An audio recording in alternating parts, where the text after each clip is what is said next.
Shower curtains and liners can accumulate mold, mildew, and soap scum over time, making them unsanitary. Most can be machine washed.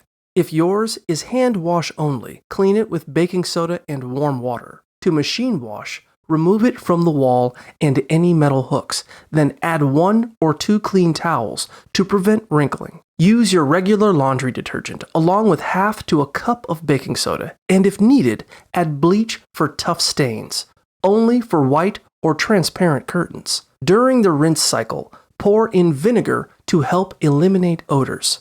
After washing, hang the curtain to drip dry. Never use a dryer. For hand washing, dampen a microfiber cloth with water, sprinkle it with baking soda, and scrub the curtain, rinsing thoroughly between steps to remove all residues. Always check the care label for specific washing instructions and consider spot testing any cleaner. To maintain cleanliness, spray the curtain daily with a vinegar water mix and wash it weekly to prevent buildup, opting for body wash over bar soap to minimize scum.